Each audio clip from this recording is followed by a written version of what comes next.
Império do Japão dissolve governo e parlamento. Deu certo, segue. Não deu certo, muda. Uma regra básica, essencial para o sucesso em tudo o que se faça nessa terra. Parece tão impraticável justamente na política, especialmente em repúblicas presidencialistas como esta em que vivemos desde o golpe militar de 1889. Em tudo na nossa vida, para que algo dê certo é assim. Se uma receita é boa, será passada de geração em geração, mas se não é boa, não se repete. Se um relacionamento te faz feliz, você casa, tem filhos, celebra bodas de diamante, mas se não te faz feliz, a fila anda. Você aposenta satisfeito em um emprego bom, mas de um emprego ruim pede conta na primeira oportunidade. Se um jogador joga bem, em todo jogo é escalado, mas se não joga bem, sai e dá lugar para outro. Simples. Já na política, especialmente para nós que vivemos em uma república presidencialista, esta regra de ouro para o sucesso parece não se aplicar. Aqui existe um mandato sagrado, 4 anos, se for senador é 8, ao longo dos quais você torce para que tudo dê certo. Outros torcerão para dar errado, e só depois de cumprido este mandato sagrado há a possibilidade de uma mudança.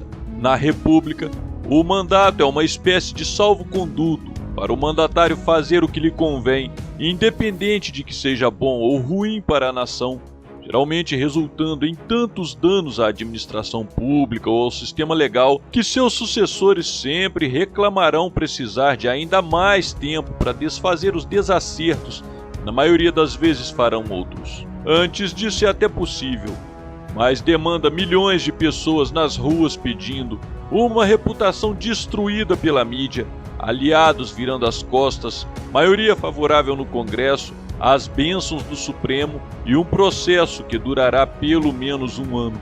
Enquanto isso, a nação sangra. Uma verdadeira tragédia política, comum em sistemas republicanos e impossível de acontecer em monarquias, especialmente as constitucionais parlamentares. E a nomeação do novo primeiro-ministro japonês, 1 ano após a posse de seu antecessor, simplesmente pelo baixo índice de aprovação de seu governo, mesmo sem qualquer escândalo de corrupção ou coisa assim, ilustra bem isso. O Império do Japão é uma monarquia constitucional parlamentar, com os poderes políticos concentrados nas mãos do chefe de governo, o primeiro-ministro, de acordo com a Constituição de 1947, imposta pelos Estados Unidos após o fim da Segunda Grande Guerra.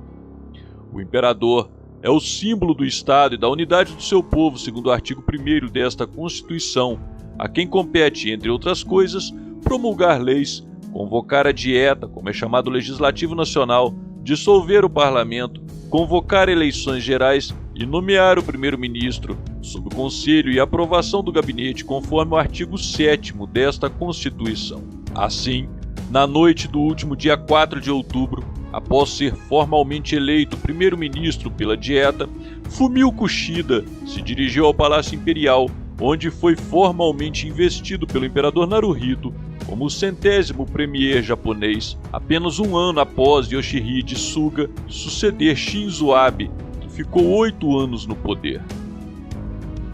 Os japoneses também irão às urnas no próximo dia 30 de outubro para eleger uma nova composição do parlamento. Mas afinal, o que teria levado a tudo isso? Crise política? Ameaça à democracia? Corrupção? Roubo? Nada disso. A mudança no governo e provavelmente na composição do parlamento foi motivada pelo baixo índice de aprovação do chefe do governo anterior, sobretudo com relação ao enfrentamento da crise pandêmica que atualmente assola o mundo todo. Em um país localizado logo ao lado do epicentro do problema, um dos primeiros a serem atingidos, com cerca de 2/3 da população brasileira e que permaneceu sem medidas restritivas à liberdade e economia até as vésperas da realização das Olimpíadas em seu território, a população se viu preocupada quando o número de vítimas chegou a 15 mil, o que no Brasil, nos tempos mais críticos, teria morrido em apenas 4 ou 5 dias. Diante do baixo índice de aprovação das medidas de seu governo, Yoshihide Suga renunciou há cerca de um ano após ter sido investido no cargo de primeiro-ministro. Caso não renunciasse, a Câmara dos Representantes, de quem já havia perdido o apoio, segundo a Constituição japonesa, apresentaria um voto de desconfiança e seu governo seria destituído. Simples assim. Sem desgaste, sem trauma, sem se falar em golpe. E é assim em todas as monarquias democráticas. No Japão, é o parlamento quem destitui o governo não satisfatório. O imperador apenas formaliza. Na Inglaterra é a rainha. No Liechtenstein, o próprio povo pode fazê-lo. Mas independente da forma como se dê, em nenhum desses países, um governo impopular, para dizer o mínimo, teria um mandato como salvo-conduto para seguir adiante. Menos ainda se não tiver a aprovação do parlamento. Jamais veríamos um parlamento como oposição ao governo em uma monarquia. CPI para desgastar o mandatário enquanto sangra a nação, então, seria absolutamente impensável em uma monarquia constitucional parlamentar. Porque por mais incrível que possa parecer para nós brasileiros, neste caso, aplica-se a regra de ouro do sucesso também à política. Deu certo, segue. Não deu certo, muda. Não interessa se ele está no poder há quase 10 anos como Shinzo Abe, ou acabou de chegar como Yoshihide Suga. Mas certamente vai haver quem diga: o imperador do Japão é apenas um enfeite, seus atos precisam de aprovação do gabinete para serem válidos. Bem, de fato, a Constituição imposta pelos Estados Unidos lhe retiraram praticamente todo o poder político, como de fato foi na maior parte da história da monarquia japonesa. No entanto, o imperador Naruhito é o herdeiro de uma dinastia de mais de 2000 anos, a mais antiga dinastia reinante da Terra. Nenhuma dinastia permaneceria por mais de 2 milênios, sendo apenas um enfeite. A monarquia japonesa ilustra como nenhuma outra a principal autoridade de um monarca, aquela que Constituição alguma pode tirar e que tanto falta aos mandatários de hoje em dia, especialmente a muitos próximos de nós: a autoridade moral. O motivo pelo qual talvez o Japão seja o único país que, mesmo após derrotado, arrasado por 2 bombas nucleares, manteve sua monarquia preservada e hoje o monarca japonês continua sendo igualmente respeitado, reverenciado e aclamado pela sua população e pelos mandatários da nação. E como um chefe de Estado exerce esta autoridade moral, sendo símbolo de unidade da nação em vez de divisão e liderando pelo exemplo.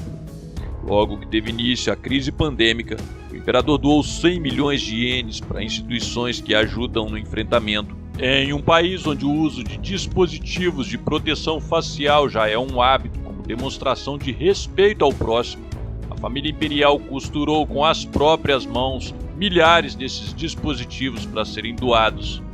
Diante do agravamento da crise, o imperador manifestou publicamente sua preocupação, alinhando-se ao sentimento da população, e 2 meses depois, empossava o sucessor do primeiro-ministro, em uma cerimônia que demonstra mais que qualquer outra coisa o peso da autoridade moral e a falta que esta faz em um líder. Novamente vai haver quem diga: mas sem poderes políticos a monarquia japonesa tende a desaparecer. Eu digo, duvido muito. A mesma Constituição imposta pelos Estados Unidos, que tirou os poderes do imperador, também os impediu de ter exército e armas ofensivas. E hoje, porta-aviões japoneses realizam exercícios militares ao lado dos americanos. É assim que uma mesma dinastia lidera um país há mais de 2000 anos, um dos países mais avançados do mundo, que mesmo em meio a uma crise global, não precisa passar por escândalos de corrupção, assassinatos de reputação, CPI, impeachment ou nada disso, seguindo em diante, unido, coeso e com o peso da autoridade moral. Que pena que aqui em terras tupiniquins isto esteja tão longe da nossa realidade. E este foi o Plantão Monarquia News. Curta, comente, compartilhe e inscreva-se no canal. E fique atento às notícias e novidades do mundo monárquico.